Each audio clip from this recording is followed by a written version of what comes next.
my mom started stepping away from the company, she wasn't coming in as often. Yeah. I would say truthfully, I didn't like it because I always got to see my mom every day. Yeah. And now she doesn't come to the shop at all. So I do try to make it a point to at least talk to her at least every other day. It'll be even bouncing ideas off her too, because we kind of run the company like a board of directors. We each get an even vote. And if there's something we want to change within the company, I've had multiple conversations. Anything like hiring or spending on investing in advertising, anything like that, I don't want to be the person who's making the decision. Like, I only know what I know, and I love being able to make decisions by committee. And like my dad's biggest dream always was he wanted all three of us to run the company. Yeah.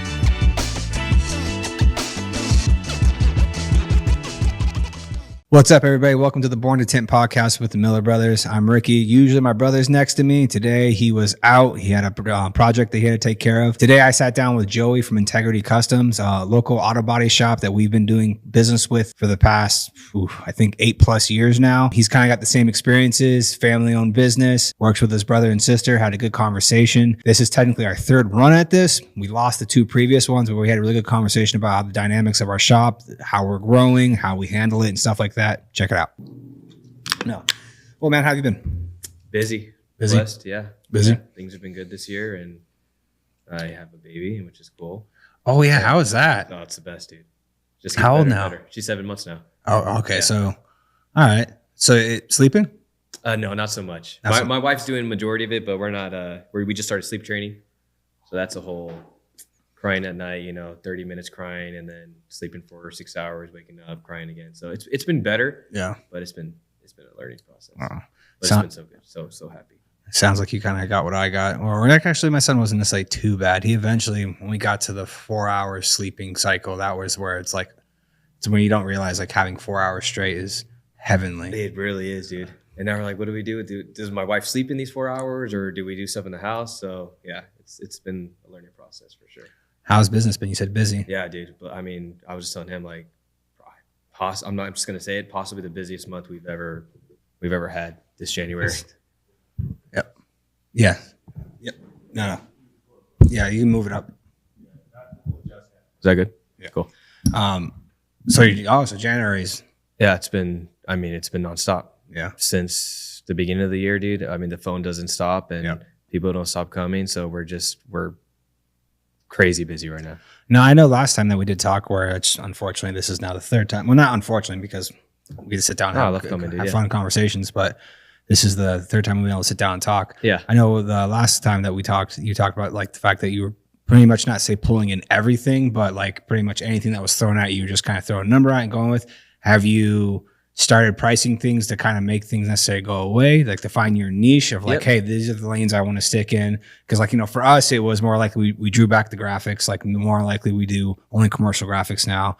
And the more and more that we kind of, the growth that we're dealing with, like I might rip it away completely just because not that doesn't have the potential to be profitable. It 100% does.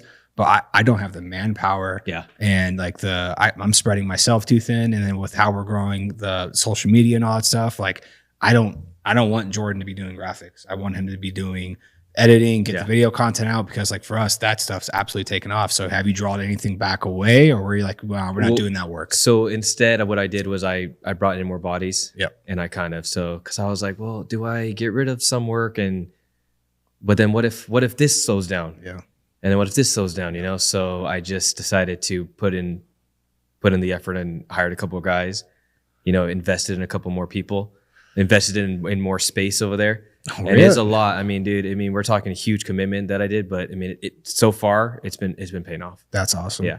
So what is your process then for looking? That's in my eyes, it's a perfect spot to actually kind of start off of. We're going through the same thing right now. We just brought someone on in the auto department. I know I need to bring someone in the flat glass department because we're experiencing the same thing, both departments right now, especially for even January. Our January numbers have gone through the roof compared to what last January was. Yeah. And it's the same thing. Like I'm looking for bodies. So like, what is your process when you're looking to bring someone in? Well, so the painter that I got was just a blessing. He just came mid-December. He's a guy that used to work for me. And then he came from Denver and was like, this is when I was like going to stop taking in some work and whatnot. And he's like, hey, I need a job. So that just fell in my lap. So that's awesome. That fell in my lap. Other than that, I honestly, dude, but my paint store, We'll go out and look for people, you know, because dude, there's a lot of body shops around here. Just like there's a whole bunch of tin shops around here. Yep. So there's a lot of experience out there. Yep. You know, and then I always interview in person. You know, I don't just do any phone calls. I don't do FaceTime. You know, if I want to meet somebody, I'm going to meet them in person. And then honestly, dude, I feel them out. 9 times out of 10, it works out. You know, there are obviously once people start working for you, and then you can start realizing who their true colors. You can kind of feel that out too. But I've been pretty blessed. How quick is your trigger to get rid of somebody if you're all of a sudden realizing like, hey, you know what, I read them wrong, or just like you can see habits or whatever, and where you've like, hey, don't do this, and like you're seeing that pretty much just giving you the cold shoulder. Like, how quick is your trigger? Pretty fast. If I I'll give them a you know, a talk, and then, you know, no warnings, nothing like that. I've never had to, and then if I don't, then, you know, we'll kind of push them away in a way. Yeah. And then, you know, they'll either quit or I'll let them go. Yeah. It's tough. Yeah. No, that's in my eyes, that's one of the harder parts of the job when it comes down to it. You know, stressful. Yeah. I think I forget where, I know Josh has told me this. I know it comes from, I don't remember who it is, but it's hire fast, fire faster, promote fastest. Yeah. When it comes down to it. And we've gotten much better at that. We've been trying to obviously find what we can find. We've been looking for people that just have the motivation and are looking to start something. Yeah. You know, but I mean, that's also a risk too, because you can get a couple of years into it and then they're realizing like, hey, maybe this isn't something I want to do. Or unfortunately, not everyone, that's too broad. Some people think the grass is greener on the other side. They might see what the shop's doing or what the business is doing and thinking like, we just, you know, we're raking in all this money. Like, I feel like you're just using me. And it's like, man, you got no idea of the stresses and all the stuff that goes on behind closed doors and where the money, you see money coming in, but you don't get to see what it looks like when it's going out constantly every single month. The nut we have to hit every week to make sure, hey, payroll's covered. Yeah. And then now we got to cover the overhead of everything else, the building, electrical, the subscriptions to like the programs that we're using and all that. It's just like, if you think it's better over there, it's okay. Yeah. Like just kind of, you know, go for it. But that's business when it comes down to it. No, that you got it right on the nail. Like people take advantage, you know, and they see us being so busy. And they'll, you know, I mean, I think I've had like 6 people ask for a raise since we've been this busy. And I tell them the truth. I'm like, hey, I can't, you know? Yeah. You know, it's employees are really, really hard to handle. It's being able to break it down for them, let them know like, yes, things are going great right now, but they're going great now. But at the same time, as fast as it's going great, it can also draw back at the same time. And if I overextend, it won't be, hey, you're getting a pay reduction. Hey, I have to let you go because we don't have what we had coming in. And it's finding that fine line of obviously making sure that all your people are taken care of and they feel like they are being compensated fairly, but then also letting them know like, hey, this is how I came up with this. Yeah. Like for us training people, like when we bring someone in apprenticeship wise, it's like you start off as an hourly employee. And then within that first year, or actually for me, what we have found success with, should I say, is when you get brought in, I give you an hourly rate. I also give you the opportunity that it can increase upwards of almost $3 an hour within the first 90 days, depending on how fast you pick up what we're teaching you. Yeah. Obviously the more useful you are, the more valuable you are. Yeah. I want to compensate you for that. Yeah. And I want to make sure to let you know, like, yeah, absolutely. You're doing a great job. Keep doing what you're doing. And then as soon as you get to that high hourly rate, now it's, if you're an installer, it's like, when do you get to the point of being at commission or doing commission hours? So like each project has its value, and I'm going to pay you so much per project.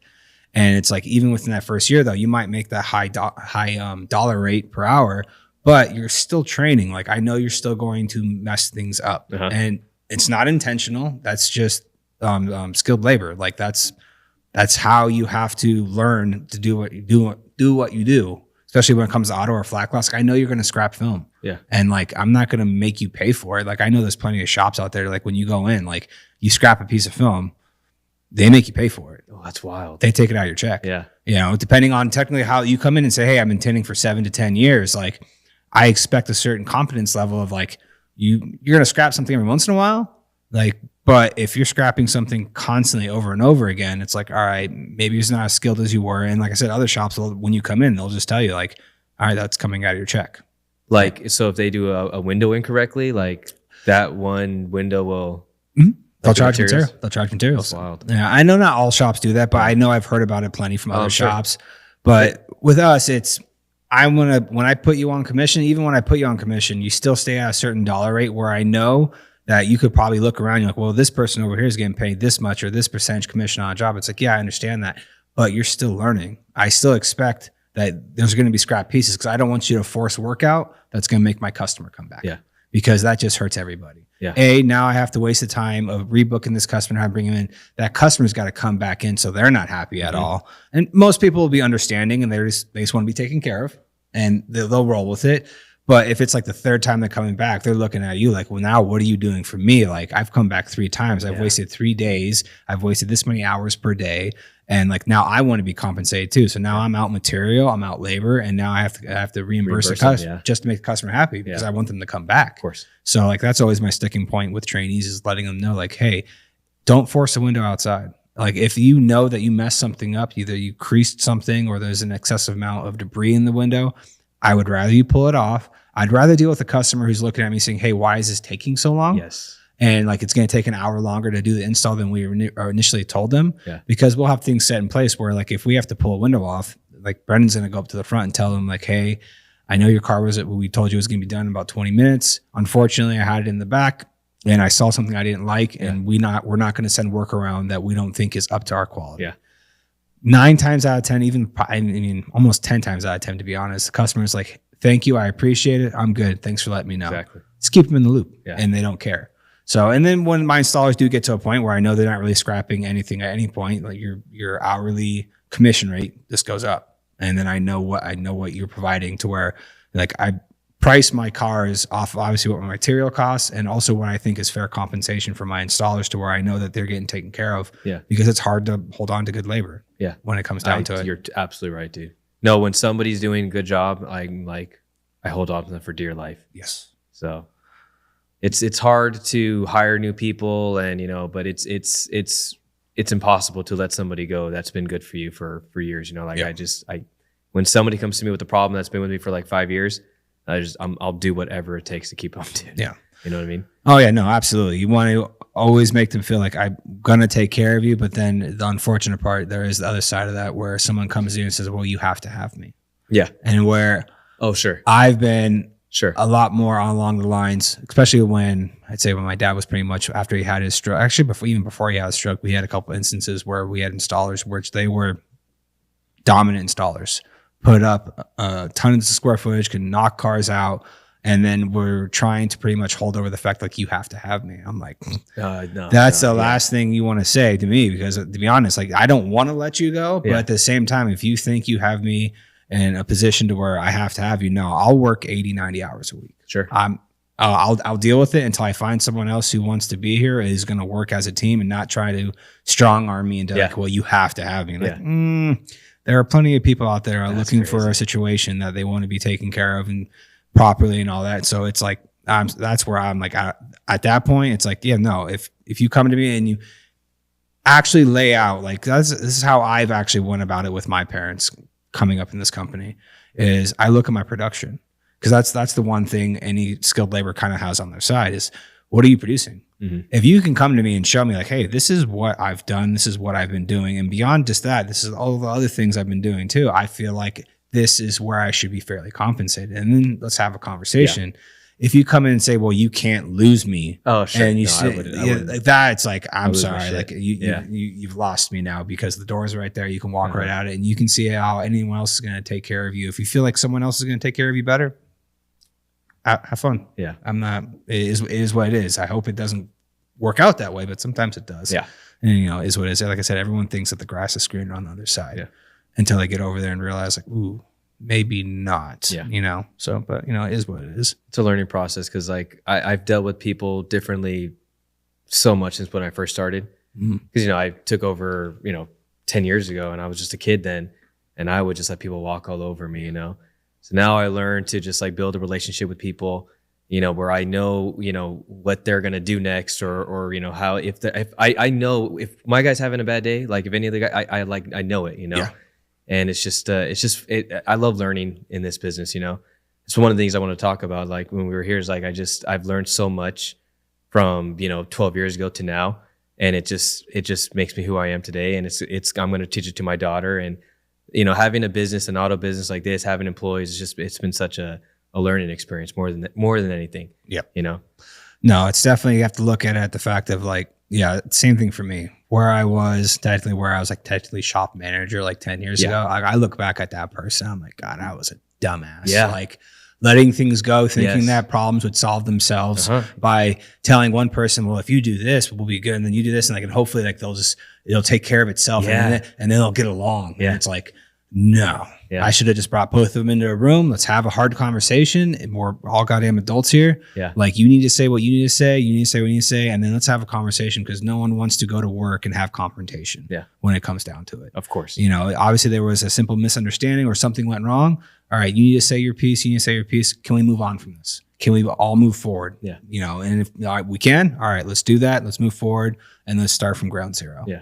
I was the exact same way. Yeah. And I'm still trying to get better at it. I still have instances all the time like that. I mean, even with how me and my brother interact with each other, we've improved dramatically of how we talk to each other. There are times I'll come in and unfortunately I'll blow up on him. Mm-hmm. And I'm man enough to admit that, where it's like I come at him too hot and I don't get all the information first, which I realized that. And now it's like when something I feel like if he's done something wrong or someone's done something wrong, it's like before I even address it, it's like, I probably need time to cool down myself because I'm not in the right mindset to even deal with the situation in the proper manner, to where I'm level-headed. I've detached from the situation and looked at all the different angles. All right, let me think about how they're looking at the situation or how it went down. Yeah. And then approach it and actually be like, all right, now I've got all the information, like why this instead of that, and then actually start dissecting it instead of just coming in like, well, why didn't you do this? And then finding out, well, no, this is what I did and this is how I did it. And then I was,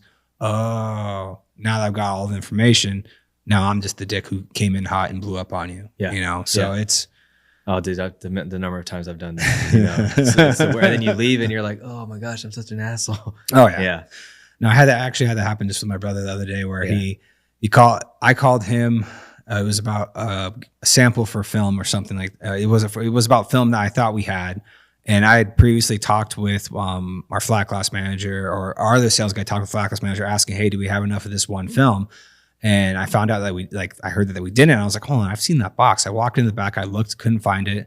And then I called my brother later on about the same type of film, talking about, hey, we're going to order this sample. And this, he goes, well, it's in the back. And like, unfortunately, my instant snap reaction is like, do you think I'm an idiot? Like, do you not think I already went and looked? Like, dude, I already looked. Yeah. Like, I wouldn't be calling you right now if I already did that step and it was there. So that's why I'm calling you now to discuss it with you. And I definitely handled it wrong. I snapped at him, and then I stepped on my own dick when it came down to it, because later that day I walked in the back and I'm looking at the same area that I looked at earlier, that I've looked at, that I had someone come back with me too. She looked at too, and it's like, obviously, no, I just didn't look hard enough. It was like sitting right in the middle. It was there. Wow. It was sitting there the whole time. All the time. And I was like, and when he came into, I was like, all right, so I screwed up. I'm not saying that I didn't look, because I did look. That's why I called you, because I looked, I couldn't find it. Yeah. What I'm admitting to is that I was blind and I did not look hard enough, and it was right in front of my face. It's right there. And he's like, I told you. I'm like, you're right. Yeah. You were 100% right. So it's definitely our situation, how I handle my brother's changed dramatically, where it's improved a lot. We still snap at each other. And the worst part is, majority of the time, we're agreeing with each other. It's just how we communicate with each other. It's like either how I'm technically saying it to him or how he's saying something to me. Yeah. And it not even saying how we're saying it, it's how like the body language is coming off too, where it's just like, do you think I'm a fool? Like, but it's at the same time not realizing that person's got a bunch of other stuff going on, how they're replying to it. Like, I could have asked a couple more questions to make sure of what I was thinking was happening before jumping to the gun and just automatically jumping down his throat. And it's just like, we both did to each other. And this was something else I want to talk to you with, because I know that you run the business with your siblings. Yeah. How has that experience been? Like, do you find yourself getting into it with them like more, or is it just something like same thing where like how long have you worked with them now? Oh, so now Mandy and Butch, 8 years, I think, maybe more, because it was just a couple years after I started. My sister actually was before me.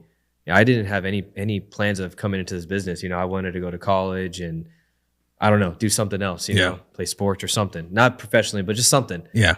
And then, you know, I had to come in to help out. And my younger sister actually taught me, and I just kind of took over from there. So with my younger sister, we're really good. We communicate a lot. She calls me for a lot of advice now. But again, she taught me when I was 20 or whatever, you know, she was only like 17. It was just crazy how it all went down. Kind of can't remember. I'll have to talk to her about it one day. But my brother, not so much. You know, we don't talk too much, you know, at all right now. I don't know. We're not in a bad spot, but it's clearly because of work. I just can't, you know, we just can't. We're not mad at each other. I just think all we think about is work when we talk, and I think that's kind of affecting our relationship right now. So with my sister, it's all good. With my brother, I gotta fix that, you know, just being completely honest. Yeah, no, that's thankfully just growing up in the business and the shop being the babysitter for me, it's something that I've got to grow and improve with over the years, over the past 2 decades. It's got, for me, my dad, that was like, because that's always been the sticking point for like my brother, was like him and my dad were like oil and water when my brother was younger, like just getting out of high school, like they would get into it. And like I've always got, since I am the youngest, I always get the perspective if I got to watch either my sister screw up or my brother screw up, and then I get to, all right, I'm not going to do what you guys just did. Which, like, my sister's eyes, it's, oh, you got away with everything. You got to do whatever you want. I'm like, no, I just never got caught because I watched you guys get caught. And then I was like, well, I'm not going to do that. Yeah. And then they ended up trusting me more. So when it came with like working with my dad, I'd always watch those two kind of get into it. And eventually, as I got older and got out of high school, like, obviously I thought I knew everything. And like me and my dad would kind of get into it. But then it finally got to a point where, at least with me and my dad, it would get to a point of realizing, all right, work is work. And then when we get done with work, family's family. Yeah. Don't bring that shit home. Yeah. You know, and not to say I was amazing at to begin with. It took us a long time to build that relationship and realize, like, you know, when we're here, it's work, it's business, it is what it is. And then when we get away from it, and then let's leave that there, and don't bring that home. Yeah. You know, and then I got really good with working with my dad with that. And then with me and my brother, we've definitely, if anything, I clashed with my brother more than anyone else. And especially when we were about 8 years ago or so, it was definitely even worse when he was probably about 4 years back into the company, 5 years back into the company. And then like we would have stints where we wouldn't talk to each other for like 3 months. And like, we would talk within the, like, he's really good. And both me too, we were both really good at the fact that like, if we have a job to get done, we would communicate, because the work's got to get done. We have employees and stuff, like we still have to communicate to a point, but you could tell like when we walked into a room to each other, like we were only saying the words necessary to get a job done. And then it didn't go beyond that at all. And, you know, we've, thankfully him introducing me to like Jocko and getting those books in front of me, and then me finally kind of caving to actually start reading them, like that helped our communication tremendously, to be able to actually look at things through the same looking glass and then relate in that way. And then now we just find ourselves more often than not, we'll be arguing about something, and by the time we get done arguing about something, it's like we were agreeing with each other, we were just saying it completely different. Yeah. So it's like we get done and they're like, what were we arguing about? Yeah. And it's just how he would say it and how I would say it. And now we've gotten better at it. It's just, it's a learning process. Yeah. It's kind of where we're at right now. But again, we're not mad at each other. Yeah. We just don't talk. Yeah. You know, I don't know what it is. I'm definitely working on it though. Yeah. That comes and goes. That's the joys of working with family when it comes down to it. Man. It's so tough. You know, I get that a lot when people are asked like, how's it working with your family? It's like, it's a blessing when it comes down to it, because you get to see them constantly. Yeah. You know, growing up for me, it's like when I started dating my now wife, when I was in high school and like getting out of high school in my early 20s, we'd always be going over to her parents' house, hanging out with her parents. And she'd be like, well, some of your parents. I'm like, I don't think about it necessarily, because I'm lucky enough. I see my mom every day. I see my dad every day. Yeah. So like, I don't think about it beyond that. Now, yes, we need to be going to things outside of the work setting. Yeah. I get that. But like, I get to see them every day, it's really nice. Yeah. You know, if anything, it took me a little bit to let that go when my mom started stepping away from the company. She wasn't coming in as often. Yeah. I would say truthfully, I didn't like it, because it's like I always got to see my mom every day. Yeah. And now it's like I don't, like now she doesn't come to the shop at all. So I do try to make it a point to at least talk to her at least every other day. Yeah. And it'll be even bouncing ideas off her too, because, you know, we kind of, I guess, rule the company or run the company like a board of directors. Yeah. We each get an even vote when it comes down to it. And if there's something that we want to change within the company, like I don't, as much as I think, I'll say my brother, as much as my brother might think, like he constantly thinks that either like my mom has the ultimate say or like I'll just do things within the company. And it's like, no, if I do anything within the company, I've had multiple conversations. Yeah. I've either talked to my sister and I talked to my mom. And then depending on what decision I'm making within the company, like I know whose vote I have secured when it comes down to it. So it's like almost comes down to like politics, to where it's anything like hiring or spending on investing in advertising, anything like that. Like I don't necessarily bring it up to my brother because I already know it's a yes. Like I already know I have his vote in my pocket. Yeah. Like I'll go talk to my sister first. Cause if I know it's something that I might get a little pushback from my mom, I'll go talk to my sister. I'll get her on board. And now I have a 3-2 vote. Yeah. So like, then it's either sometimes if I have to make the call, if I have to make the decision quickly or we have to move forward, like we'll move forward. And then all of a sudden my mom will find out a couple of days later and she's like, oh, so I guess we just hired somebody. I'm like, we did. And you know, she used to give me a little shit about that, but now she understands that like I won't do anything without necessarily if I have blessings from multiple people to where it's like I don't want to be the person who's making the decision. Like I only know what I know, and I love being able to make decisions by committee where it's like, all right, let me bounce this idea off. What do you think? Okay, let me bounce it. Okay, all right. So why don't we try this? Let's see how it goes, and let's go from there. Yeah, type thing. So I gotta learn that because right now I'm say all right now like nobody knows what, you know. When I got the new unit, my sister and brother was like, "Oh, you got a new unit?" I'm like, "Yeah." I really should start talking to them more. I feel like. Now, did she agree with it? Of course. Yeah, okay. Course. So you had her. They'll agree with it, but it's. I just don't have there's no support right now for me. You know, it's just me. Yeah. You know, I see all the numbers. You know, I see everything. I'm making all the contracts and all that. You know, because I work at the Henderson, they work at the Speedway shop. Yep. So you know, I work with my dad in Henderson, but that relationship is strictly just completely not good right now. You know, so it's tough. I should start talking to my brother more about the things I'm doing, just to kind of get him involved and because dude, I don't get nobody's 2 cents. I just do it. And if I'm wrong, I learn, and it sucks, you know? Yeah, I'd highly recommend it just for the fact, just to get another person's opinion. Yeah. I mean, that's the biggest blessing, I think. And like my dad's biggest dream always was he wanted all three of us to run the company. Yeah. He wanted us all to work. Like we never thought Michelle would ever be back in the company. And then through her life journey of when she went to college, she then worked for a couple of big corporations. And then when the opportunity presented itself, like my mom was like, well, what do you think about Michelle coming back to the company? And before she finished sentence in my mind, I was like, absolutely. Yeah. Because I knew what she was going to bring to the company. Like she has a completely different outlook on business. She's been in big corporations. She understands the hierarchy of those corporations, of the boss having a boss of a boss and all that different stuff. So her view on business is completely different from mine.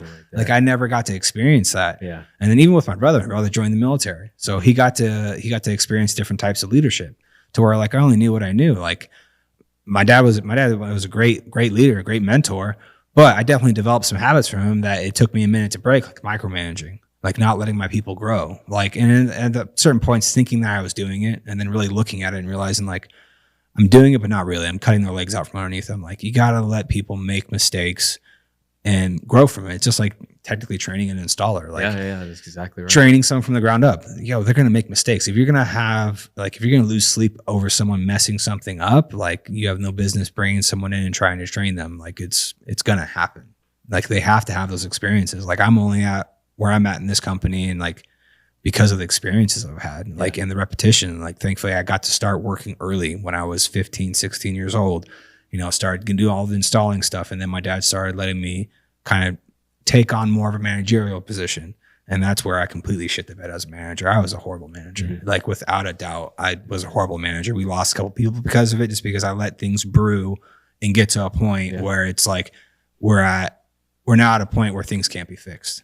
And it almost did it again, but thankfully after my dad stepped out and then, after my dad's stroke, I thankfully was able to swallow my pride and actually approach those conversations, and where it's like, all right, so like we need to all get in a room together. You two, I understand you guys are not seeing eye to eye. And like, I understand both of what you guys are saying, but like, we just need to get everything off our chests. You guys need to talk this out, and we need to see if this is even salvageable. Yeah. And thankfully, haven't made that mistake since that. And like, actually I've gotten better at it. We just recently had something go down where we just had two people not seeing eye to eye, and things were building to a point where it's like, if it would have kept going, definitely we're going to be losing somebody. Yeah. And thankfully we're able to sit down, have a very good conversation, and then just also seeing, also allowing those people to grow along with it too, showing like, hey man, we all make mistakes. Yeah. All right. So let's admit our mistakes. Let's move forward. Like, I mean, I got brought to my attention, which I didn't realize I was doing it, that like when I come in the morning, like I came off as extremely cold, which, I mean, I didn't even ask Jordan about this, which I actually probably should, if he would agree with it when I come in the morning, if I'm just no. So, cold, like short or like? So it was more likely like when I come in, it's like, cause when I come to work, like I'm here to work. Like and it's like, I walk in, and like sometimes I would say hi, other times I just walk in and I I might go straight to my office, and like, cause I know how much stuff I've piled up. So it's like, I'm trying to get through my task list. There's customers I got to reach out to. There's things I got, like, so I'm just trying to get those done. Instead of like when I walk in, like if everyone's here, well, hey, morning, what's up? Good morning. And just like starting the day off with just like at least a good morning, and like seem like I'm in a, chipper and in a good attitude. Like what I have, the burden and stress that I have on top of me, that's no one else's problem. Like to walk in and just be super cold and not say hi to somebody. Yeah. Like, so I got brought to my attention, and then like I talked to Brendan and a couple other people, and Brendan was like, yeah, kind of. I'm like, you never said damn. Yeah. And then I told my wife, and she's like, I told you. And I was like, oh shit. And I was like, all right, like I got something to work on. Yeah. So, recognizing that, putting my ego in check, and realizing like, all right, like if I'm hearing it not exactly the same from everybody, but a similar, all right, this is something I need to work on. If I'm going to be the technical leader and lead the company, like it helps to have that little bit of an upbeat attitude in the morning, just to like, let's start the day off. Yeah. No one wants to come in and see someone who seems like they're either in a bad mood or they're cold. And it's like letting that person know like, oh dude, that had nothing to do with you. That's just like, I had some stuff to do. And like when I come to work, like I'm very focused, oriented. Like even when I was an installer, like I come to work, load my stuff, get my stuff, and go to my job, get my job done. Like let me go through my checklist. That's how I've developed as an installer. And then it just kind of carried over. And now realizing like, all right, as a leader, as a leader, I need to set the example of like, hey, what's up? How's it going? Like, doing good. All right. Good weekend. Yeah. And not just come in, just like straight face, nothing. And then just start working. Cause it's like, then they're like thinking like, shit, did I do something? Yeah. And it's like, I was like, after hearing that, I was like, and I got to think about it over the weekend. And I was like, God, damn it, they're right. And like my brother was like, I told you. I'm like, whatever. That's just the relationship me and my brother have. Like, we're hot and cold at one moment, and then all good. And then, but I enjoy having him around for the sole fact that we are so similar, but so opposite at the same time.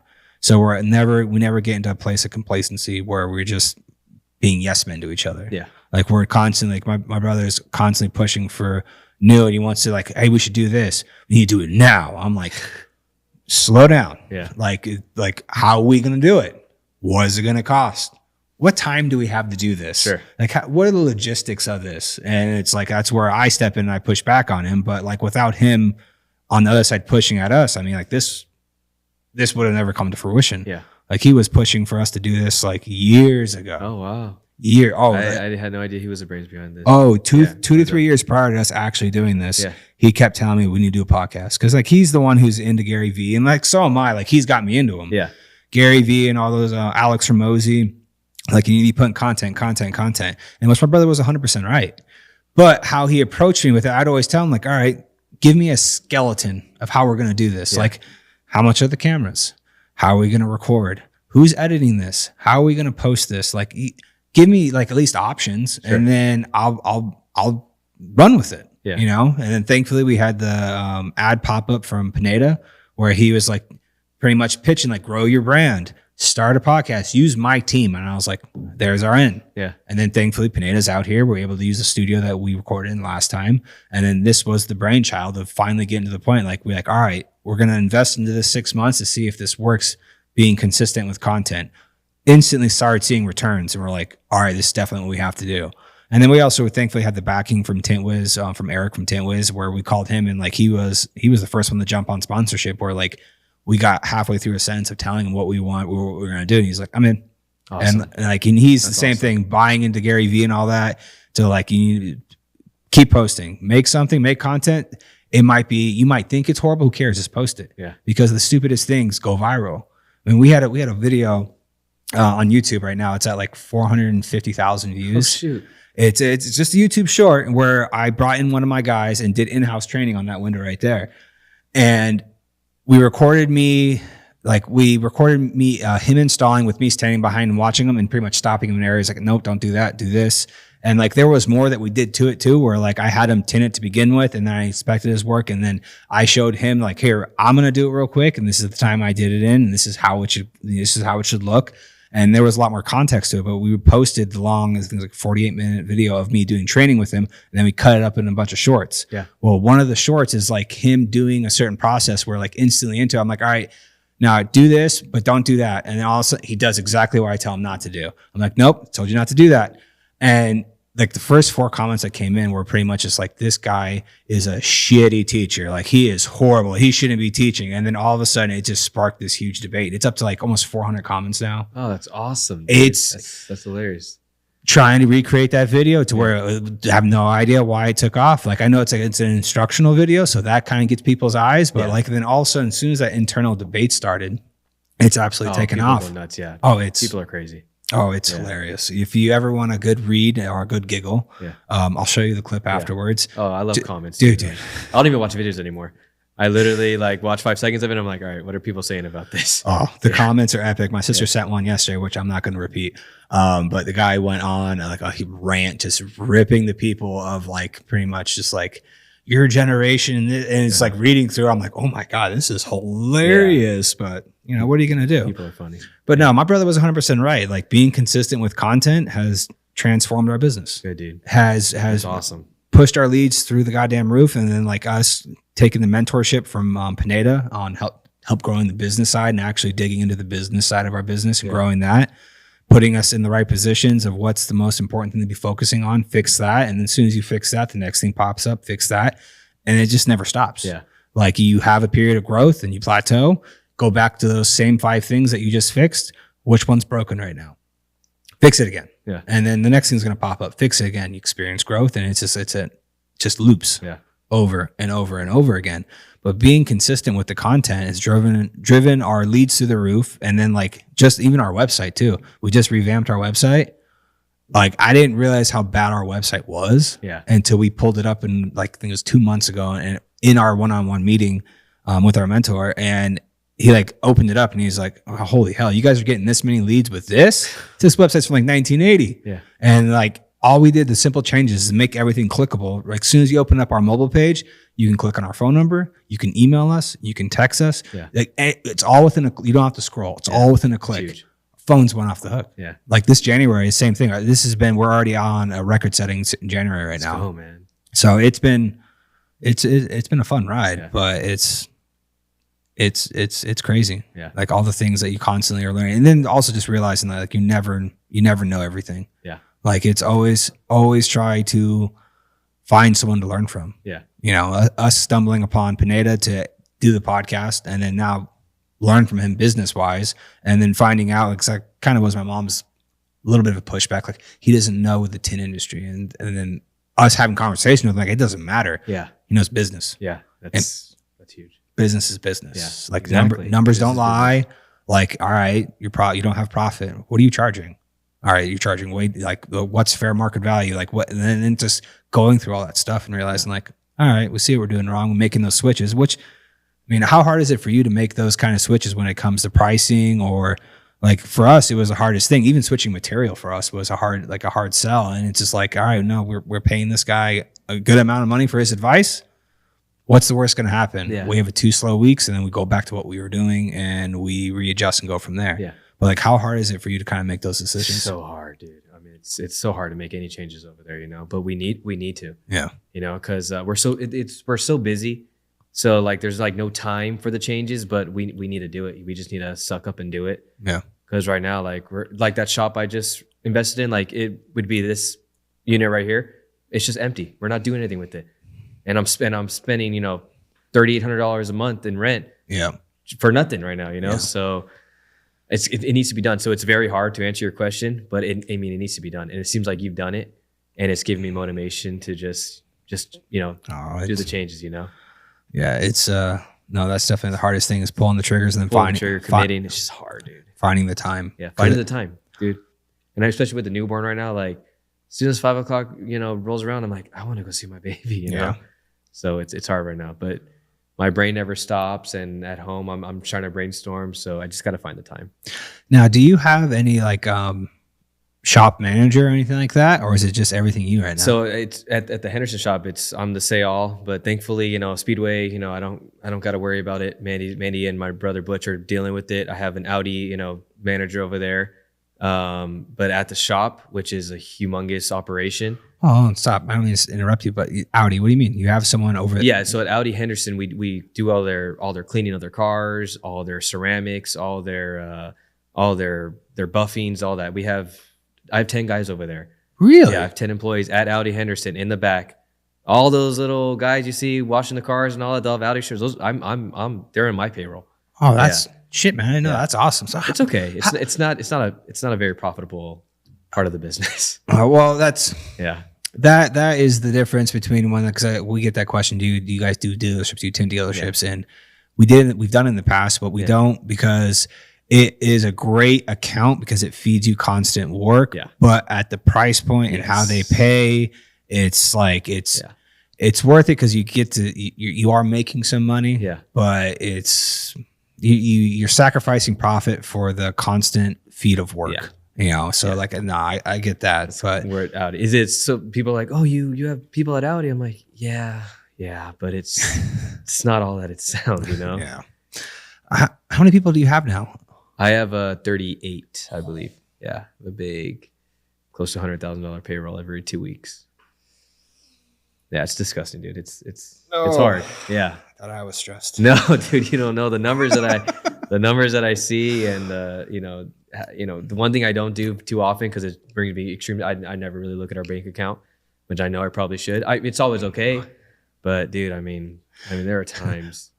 That's where I get really lucky. So I just haven't I haven't put the app on my phone because we ended up switching banks, but I don't have the app on my phone anymore, where I used to see that account constantly. Yeah. Just because it was tied to I had my personal account and everything with the same bank. So whenever I log into my personal, I'd see it and then, okay. Thankfully that's why about the biggest, help of my sister. She does budgeting. She is like technically utility knife when it comes to our admin team, but like, she's the one person I know, she has her finger on it, to where I'm the same way. Like I stopped looking at the bank account to where it's like, I pretty much let my sister know, like, if there's an issue, you got to let me know. Cause I'm not. So I told my wife, she's my bank. She's your sister. To okay. Me. No, that's Cause I don't want to know. Like, and sometimes I'll ask, what's in the account? And they'll tell me, I'm like, okay. Yeah. Same here. Stress is down right now. So we're good. We're good. It's funny. Same here, dude. Every now and then I'll be like, I know where it should be. And I know I should just look. But it just brings a stress that I just can't explain. Even if it's good, even if you're like, oh, nice, but just how quickly that goes, it's crazy. That was my dad's biggest problem. It still kind of is, because every once in a while I'll still get a random phone call about either what one of our credit cards is at or one of our charge cards is at, or what we're spending or something like that every once in a while, because my dad will still like look at certain things and he's still trying to keep his finger on stuff, and we're like, dude. We're good. Yeah. Like we're good. Like what's in the account now? We've never had in the account ever up until these past couple of years, because how we started structuring things and how we started actually sticking on budget, only do certain things a certain way. Because my parents, when it was just them, like towards winter, they would be coming out of pocket. They would put money into the account just because like payrolls got to get made. Yeah. Yeah. And like that's always been my parents' biggest stress, is when it comes to handing the company over. It's like, you guys know, like, if there isn't money coming in, like what's going to happen, and when payroll's got to come out, because my parents would either take something off a credit card to put it in there, knowing that like as soon as busy season comes, instantly can take the owner's draw, pay that back, and like go about their business. But it's like, you guys don't have that, and it's just like, well, we're going to run it like a business. If we unfortunately ever get to the point where shit is that bad, you got to unfortunately, you'd have to downsize. You start cutting things like shit that I don't want to do. That's probably my hardest thing when it comes to hiring somebody, because I don't ever want to hire somebody and then get to the point where let them know like, I can't. We don't have the work. Yeah. I have to let you go. I got to cut back your hours. Like, you know, but it's when it comes down to that's business. That is. You know, you try to navigate as best you possibly can, but that's always been my parents' biggest scare when it came to handing the company over is like, well, what are you guys going to do? It's like, I mean, say worst case scenario, nuclear option, I still know how to install. Yeah. I can still provide for myself if shit really goes sideways in our economy. Yeah. So I could always find work or do work for myself. Mm-hmm. I don't ever want to have to think about that, because that means that the families that are supported by our company are all screwed or are all put into a position where they're going to be struggling too. Yeah. But it's just like, you know, you can't baby us forever. I know we're your babies, but at the same time, like we're all grown adults now, and it's like, no, we're going to run the company on a budget and make sure we stick to that budget, and know that we have the stress of realizing if we make a bad decision, we could be potentially screwing over our family. Yeah. So that's always been the biggest stress of my parents. Because I still get it from my mom every once in a while. So, do you know that the payroll's coming? It's going to be this. I'm like, Mom, we're good. Like, I know what numbers we pulled in for the week. Like, we're past the point. Like, I at least know what number I got to hit each week, to where at least payroll's covered, materials pretty much covered, and like we're not making money, but we're not in the negative. Yeah. So like, all right, we hit that number. Yeah. Good.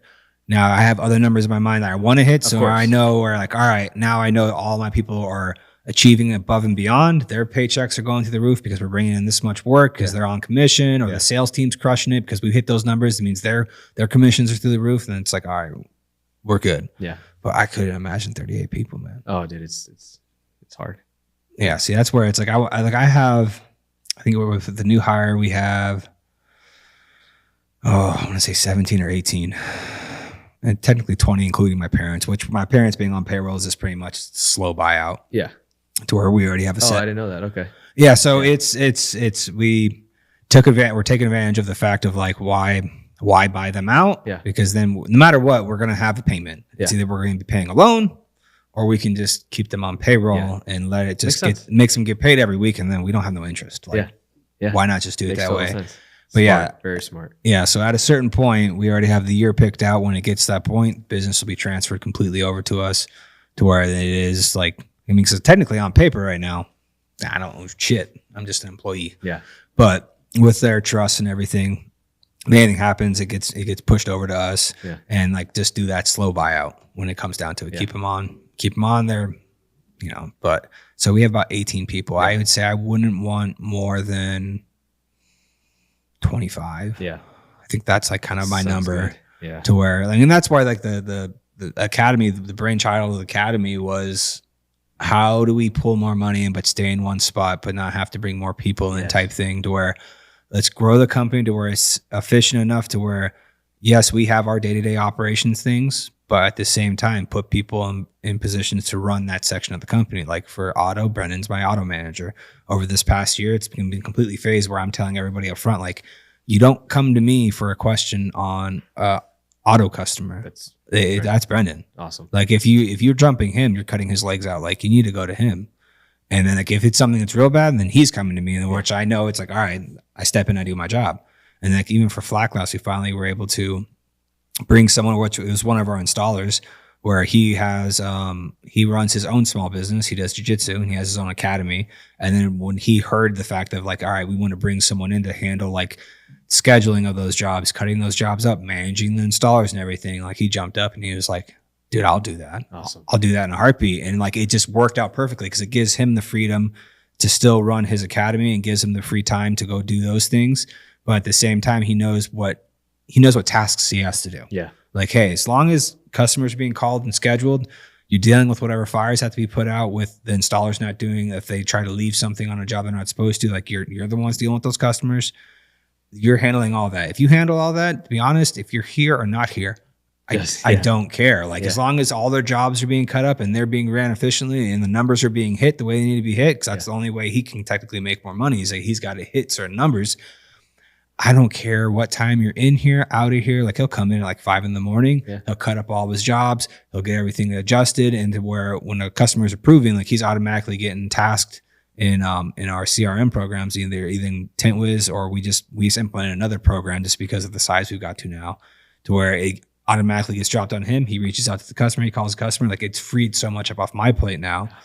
To where so good. Dude. Well, it's like now I can start focusing on the areas that I can be the biggest add-on to the company, where it's like training. Like, our biggest bottleneck is labor. The best people to technically be training anybody right now is going to be me or my brother. We have the most experience. We've been doing it for 20 plus years. Like, and that I've already found out is a whole new job by itself too, is teaching somebody. Oh yeah, dude. It's fun. It's a fun learning experience, but it's like, I know I can tint. Yeah. I know I can do my job in that sense. Yeah. Now can I transfer the knowledge? Can you train somebody? Yeah. Yeah. Can I transfer the knowledge? But like, as soon as we get to that point where I think 25 is about perfect, it probably gives us another crew in flat glass. Probably gives me another person or two to where we can start fulfilling paint protection. And I want to start doing paint correction too, because that just goes hand in hand with paint protection. Yeah.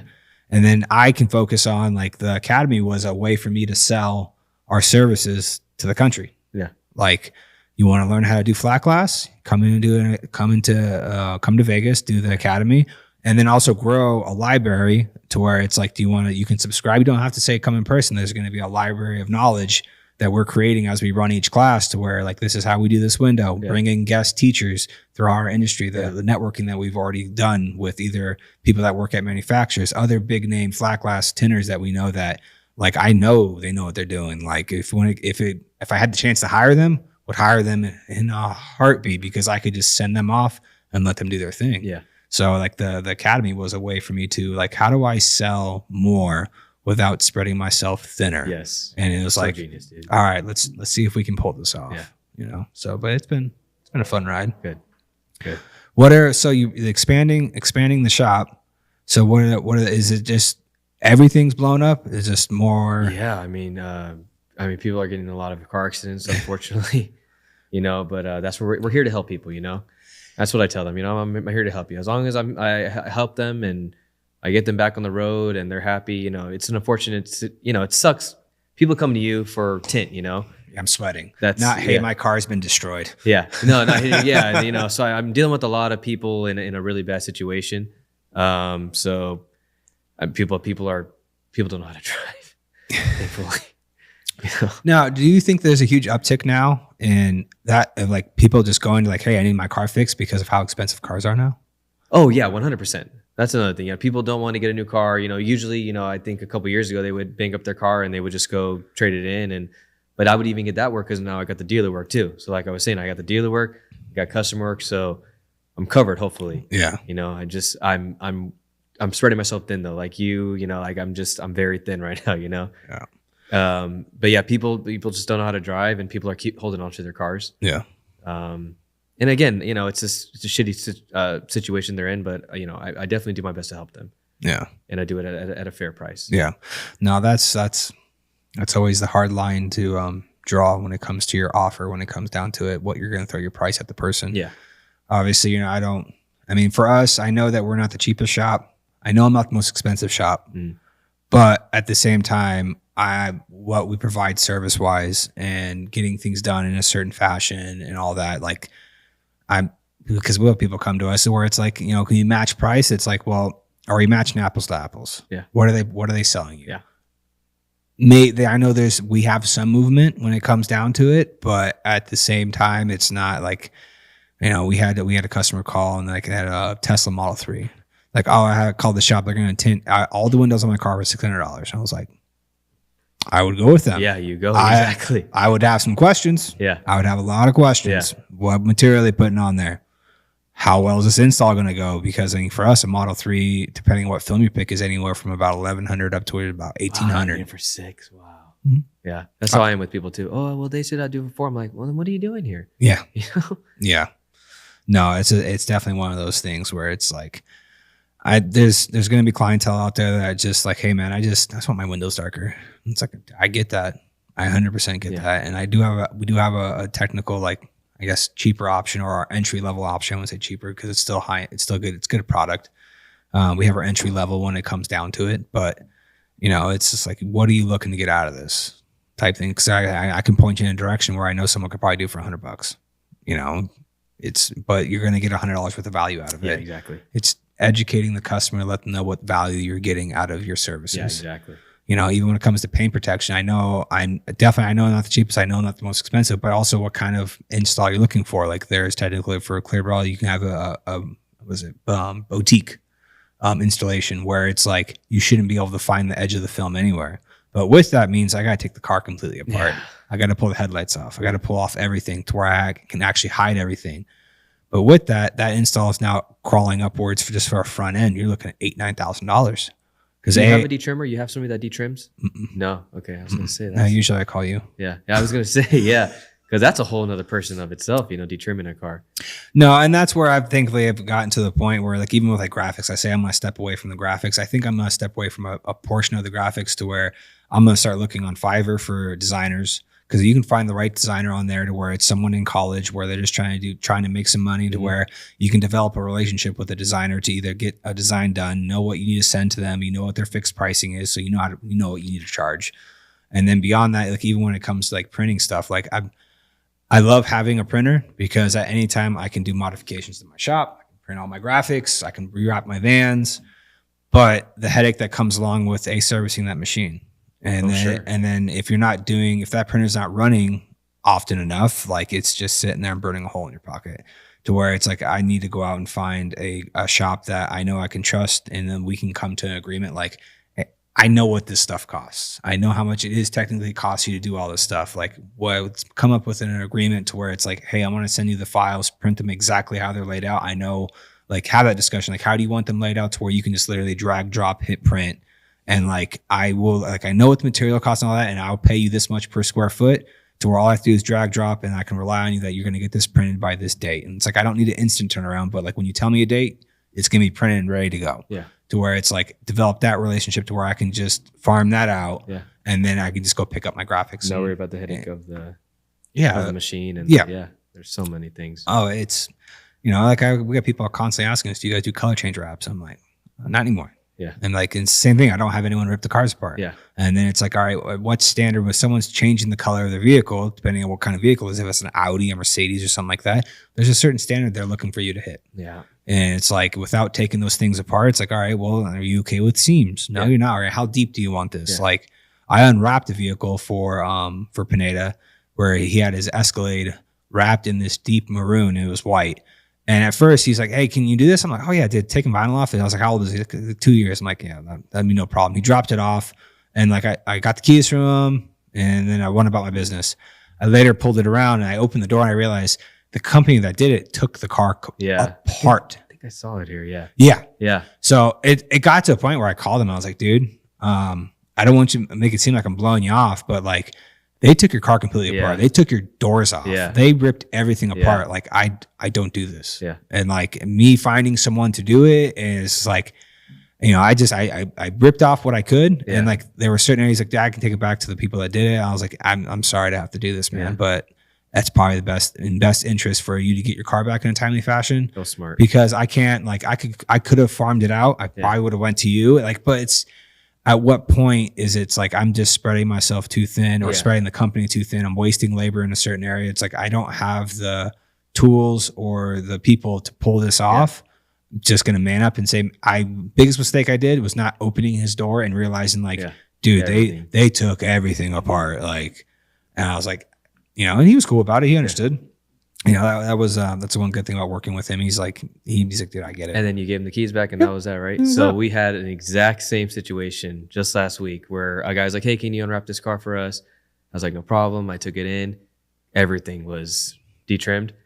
So instead of, I'm such an idiot. Instead of me calling him to charge more, we were already balls deep in it. I just got it done, but I spent the money on the labor. I took longer. And, I would have much rather done what you did. And I just didn't, so that's just funny to see, because as you were telling me the story, I'm like, man, I did it completely different. Yeah. And I got it done for the customer, and he was happy, but we lost our ass on that job, Yeah. So thankfully it was just me who was pulling stuff off, in the areas I pulled off, it did pop right off. And it's just like, I pulled off what I could. And then when it got to the point of it's like, this is just too much, I was like, I'll cut my losses right now. dude, here's your keys. I'm sorry. Yeah. Like all this stuff needs to be taken off still. Yeah. And like, I didn't charge him anything. I was just like, dude, it is what it is. Like, I know passing just eating what labor I kind of invested in myself in doing that. I know when it comes down to it, I'll get more work and I'll get more referrals and all that stuff from him to where it's like, wasn't worth it, right? It's a wash for me right now, but I know in the future I will get my value back. Exactly. And I'm not worried about it, So it's like, just always take care of the customer. And even if it's like, damn, this is going to suck. And like, if anything, it definitely was embarrassing for me. Cause it's like, you relied on me to do my job. And now I'm like, oh dude, but I understand. A day into it, I'm like, I can't do this, dude. Door handles. We had to take, dude, we had to teach. It was a little CHR. It was like such a worst job I think I've ever taken in, dude. And I couldn't believe that people took off all that stuff for the wrap. Oh. Like they took off the door moldings to like wrap it. It makes no sense, you know? Complete color change, deep channel, complete color change. Where it's just like a wrap like that. More than likely, I would say someone he probably got charged. I would assume if I was going to de-emblem, because that's the thing too, because they had the black molding on the side of the Escalade that they took off, wrapped, double side tape back on, to where it's like, if I take this off, I am now going to have to double side tape this, realign everything. And I was just like, nope, I'm sorry, I ain't going to do this. I would assume you'd have to charge around $10,000 to $12,000 at least, because seriously. I would farm out, I need you to rip this car apart. And then also when it comes down to it, when I take it back to you after it's wrapped, I need you to put everything back on. Yeah. And it's like, no, I'm good. Yeah. I'm good. But yeah, no, I find myself slowly stripping those things away from the company. Yeah. And it's smart, dude. And it's not like I'll never go back to them. I know what we're capable of now. And if I can focus in the areas that are the most profitable for the company and also more profitable for my installers. Yeah. Like not putting them in a situation where it's like, dude, we don't do this every day. Yeah. Like we can get this done. But it's like, as we're getting that done, I could have had you guys tint 3 to 4 vehicles and you guys would have definitely made more money doing that. And then I, as a company, probably would have made more money, even if it was break even, even if we would have made less money. Still, the amount of headache that will be from trying just to pull that job off and have to do that favor. Yeah. And like, I definitely find myself now more than ever. I find myself more now than ever, like telling customers, nope, don't do it. Yeah. Sorry. Like, well, people are like, oh, you did it for me like 4 or 5 years ago. Yeah, I can't do it anymore. We don't do it anymore. And it pushes everything back too. Yep. That's CHR. I mean, we're still backed up because of that car. Yep. Because I had to have a technician spend 2 full days just determine it. And I'm still behind. Yeah. So it's just learning experience. It's a learning experience for sure. Yeah. It just sucks, Have you gotten any further with finding a program? No, I haven't, dude. CRM? I haven't even touched a service, man. I really need to. Like coming in here and seeing this gives me so much like energy to switch things up. So beyond, I would say, I think even probably a better spot for you to look just for how I would think it would work better for your company. So we have Tintwiz, and we won't get rid of Tintwiz because for operations wise, at least for our industry, it's so geared towards flat glass auto to where we can put your make model in, put the different manufacturing shades and all that in there. We ended up bringing on a program called Go High Level, which we were using Pineda's version. It's called Wealthy CRM, but it's the same type of thing. It's just pretty much like a sales program where you can create funnels of process of where the vehicle's at itself. So for our sales team, when the lead comes in, it sits in a new lead. And it's really helped our sales team. It's the biggest reason why we brought it in is because we have so many leads coming in now, and just keeping track of those leads, and then also the proposals that are going out, making sure everyone's being followed up in a timely manner to where when that lead comes in, one of my inside salespeople grabs the lead, they try to reach out to that person, and we're able to now text, email, and everything through the program. Oh, sick. And it got started about 3 weeks ago, and it wasn't like we weren't technically 100% ready for it. It was one of those things where it just got flipped on by like we had our new website built, and then when the new website went live, like, all right, the website's live, all of the new lead forms were directed into that program. Like we noticed on a Monday that like, where are all our leads at? We don't see anything in Tintwiz. And then we went into the other program and we're like, oh shit, it's live. So you got to learn it one way or another. Yeah. We didn't have like any processes in place or anything. So like, all right, guys, I know this is going to be really hellish for the next like 3 to 4 weeks as we figure out how we're going to grab these. What's the process of each inside salesperson of how many leads this person can grab, because what they sell is kill what you keep, keep what you kill. Yeah. When it comes down to it. So if you can't get a hold of them, it gets dropped into this next funnel. That's contact one. We've tried reaching out once. As soon as we drop it in there, automated text goes out. Hey, thank you for reaching out to us. When's a good time to get on the phone and talk? Next day, you go into that funnel, try all the people you couldn't get a hold of. You can't get a hold of them again, you drop them into 2. To where at least for a 5-day period, we are reaching out to you 5 days straight of either a phone call, and then if we don't get a hold of you, phone call with a voicemail, and then you get automated text. And then obviously a lot of people, which we've realized, a lot of people will respond to the text a lot more than we thought. So now that process is completely online. But if we do get a hold of the person and we send a proposal out, it gets dropped into that next funnel where it gets dropped into TintWiz. We send a proposal out. It gets moved over to where we know where all of our leads are technically sitting. To where I could easily see for like you taking a project, it being, all right, it's in paint. All right, it gets in that funnel now. And to where every time it moves, you get to move that job over to where you know where every project is sitting wise. And then you can communication, you can task within that program. You can set deadlines. You can do all that stuff to where we're barely using it right now. I would say we're using it at its capability, but we're still developing our internal procedures to make sure that we're not wasting anyone's time when it comes down to it. And then also knowing like, all right, all of our customers are being taken care of. This, like customer calls like, hey, I'm waiting for this. Like, okay, I see here they reached out at this point. Like, all right, this is where it's at. And just the flow of the company, like it's helped tremendously. Okay. So I'll have to show it to you because you can build it out however you technically want. Because that's the other kind of crazy thing about it too, is like thankfully with our marketing agency that we use, they were very versed in using this program, and they're using us kind of as a poster child to mix it in with TintWiz because of with their marketing, being able to track all the analytics. Because now, for at least for us, we can see where our customers are coming from, and now we can actually start to take. All right, so for the last 6 months, we've had these customers close. These are the vehicles. This is the price they've sold. Now we can take that information, go into Facebook and Meta, and literally aim our ads at, all right, find people of this same demographic in these same areas, send these ads to them. That's wild. And be directly straight to them. And it's been a goddamn game changer when it comes down to it. Awesome, dude. But yeah, the process of actually trying just improve communications across the board, which I can only imagine having 38 people running around, and then also the multiple different divisions. You got the Raceway, and then you have Audi, and then you have over here like detailing, body. I have a mechanic. It's all over the place, dude. Yeah, I don't envy you. I'm sorry. Like, I'm very happy with. Like I already know with having the 18 people, but I will extremely highly encourage you to, when you can find someone or put someone in a position of giving over a little bit. And I'm not saying it doesn't have necessarily be decision making, but running a certain division. Yeah, I know. Let them do it, and then let them know like, hey, these are the parameters that like within this. I don't care what you do. Yeah, like that was one thing that's definitely helped us this past year is being able to go to our sales team and say, all right, this is our pricing. This is what I want you to, this is what we're selling at. But at the same time, there is obviously always their price in some wiggle room to where it's like, we're not going to be so hard set and like, no, we're only charging this when it comes down to, because we still have competitors and stuff like that. You know, don't go below this number. As long as you don't go below this number, you're good. Do what you do. Yeah. And then same thing with like auto, like with Brendan, like I just let them know, like all decisions are going to go through you. If they want to bring a car in, they're going to come talk to you. If they need a price for something, they're going to come talk to you. You deal with all of that. And of course, I'm your resource if you need or you have any questions. And then also being the hard part is letting go of the fact of knowing like, I know you're going to screw up. Is just learn from it. And if you have a question, don't hesitate to ask me, and I'll try to help you to the best of my ability, and we'll get that taken care of. Yeah. You know, and the same thing with like flat glass. Thankfully, we've had Armando step in, and he's been crushing it, and he's taken that off my plate to where now I can help focus on making sure we keep getting content going out, keep the leads coming in, help my sales team, internal sales team sell, educating them on the product itself. Like I personally hate sales.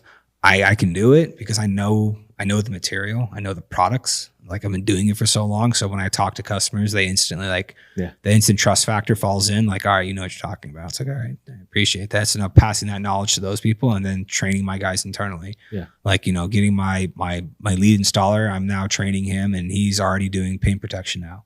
And like, he's picked it up really fast, and like actually be able to devote time to training him. Yeah. When we bring someone new on for tint, like actually be hands-on with him. Like if I'm putting a piece of film on a window, it's because there's a trainee or someone, or it's not even saying trainee, it's me just seeing someone install something a certain way, which is still hits all the standards of quality, but it's like, hey man, try this. It's still going to be, it's going to be exactly where you want it to be, but it's going to shave this much time off for you. So now you can get this much more work done. So now you're making more money. If you're making more money, everyone's making more money. It has that effect for everyone within the company, you know? So it's been a fun ride. So, dude, I'm so proud of you. I'm like learning so much, dude, just talking to you right now. Like, yeah, see, like I feel like I'm just a moron talking. Yeah. I appreciate that. You know, like my head's spinning. So it's good, dude. Yeah. No, man. Well, I don't want to suck up any more of your time. I appreciate you coming in, dude. I always enjoy the conversations. Yeah, always do. We'll definitely have to set up one after hours to where we can actually sit down, open a bottle, have a drink. I would love that. And have if anything, I want to try Dragon Shell on. We'll try next time we'll sit down with Josh too, and just say, you know, we'll do like a little recap a couple months from now and I'm down. See how we're going and go from there. Cool, dude. All right, hey everybody, we appreciate you guys tuning in. Again, subscribe, follow along. Any questions you guys have for us, just let us know. And thanks. Have a good one.